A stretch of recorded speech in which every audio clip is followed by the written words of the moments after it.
भगवान श्री राम ने इस धरती पर कई हजारों सालों तक शासन किया और पृथ्वी पर धर्म की स्थापना की।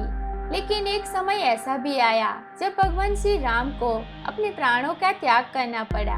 यदि आप भी जानना चाहते हैं कि क्यों भगवान श्री राम ने अपने प्राण त्यागे, तो चलिए जानते हैं कि किस कारण से भगवान श्री राम को करना पड़ा अपने प्राणों का त्याग।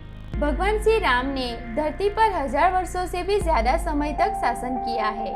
अपने इस लंबे शासन काल में भगवान राम ने कई ऐसे काम किए हैं जिन्होंने हिंदू धर्म को एक गौरवमयी इतिहास प्रदान किया है। पद्म पुराण के अनुसार एक दिन एक वृद्ध संत भगवान राम के दरबार में पहुँचे और उनसे अकेले में चर्चा करने का निवेदन किया। उस संत की पुकार सुनते हुए प्रभु राम उन्हें एक कक्ष में ले गए और द्वार पर अपने छोटे भाई लक्ष्मण को खड़ा कर दिया और कहा कि यदि उनके और उस संत के बीच में कोई भी आया तो वह स्वयं ही उसे मृत्युदंड देंगे। लक्ष्मण ने अपने बड़े भाई की आज्ञा का पालन करते हुए दोनों को उस कमरे में एकांत में छोड़ दिया और खुद बाहर पहरा देने लगे। वह वृद्ध संत कोई और नहीं बल्कि विष्णु लोक से भेजे गए काल देव थे, जिन्हें प्रभु राम को यह बताने के लिए भेजा गया था कि उनका धरती पर जीवन पूरा हो चुका है और उन्हें अब अपने लोक वापस लौटना होगा। लेकिन उसी समय अचानक द्वार पर ऋषि दुर्वासा आ गए। उन्होंने लक्ष्मण से कक्ष के अंदर जाने को कहा, लेकिन लक्ष्मण ने उन्हें साफ मना कर दिया। ऋषि दुर्वासा को उनके क्रोध के लिए जाना जाता था।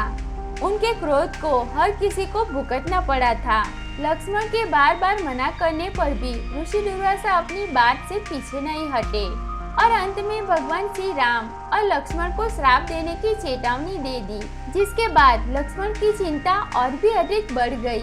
वह समझ नहीं पा रहे थे कि वह अपने भाई की आज्ञा का पालन करे या फिर उन्हें श्राप मिलने से बचाए। इसके बाद लक्ष्मण ने एक कठोर फैसला लिया और अपने प्राणों की चिंता न करते हुए वह भगवान श्री राम के पास पहुंच गए। लक्ष्मण को चर्चा में बाधा डालते देख श्री राम ही दुविधा में पड़ गए। एक तरफ वह अपने फैसले से मजबूत थे तो दूसरी तरफ भाई के प्यार से मजबूत थे। उस समय श्री राम ने अपने भाई को मृत्युदंड देने के स्थान पर राज्य एवं देश से बाहर निकल जाने के लिए कहा। उस काल में देश से निकाला जाना मृत्यु के समान ही माना जाता था। लेकिन इसके बाद लक्ष्मण ने इस दुनिया को छोड़ने का निर्णय लिया। वह सरयू नदी के पास गए। नदी के अंदर जाते ही वह शेषनाग के अवतार में बदल गए और विष्णु लोक चले गए। अपने भाई के चले जाने से श्री राम काफी उदास हो गए। जिस प्रकार राम के बिना लक्ष्मण नहीं रह सकते थे, उसी प्रकार लक्ष्मण के बिना राम नहीं रह सकते थे। उन्होंने भी इस लोक से चले जाने का विचार बनाया। तब प्रभु श्री राम ने अपना राजपाट और पद अपने पुत्रों के साथ अपने भाई के पुत्रों को सौंप दिया और सरयू नदी की ओर चल दिए। जिसके बाद भगवान श्री राम ने सरयू नदी में जल से समाधि ले ली और उसके बाद उस नदी से भगवान विष्णु प्रकट हुए और उन्होंने अपने भक्तों को दर्शन दिए। दोस्तों, वीडियो अच्छी लगी तो लाइक करें और हमारे चैनल को सब्सक्राइब करें।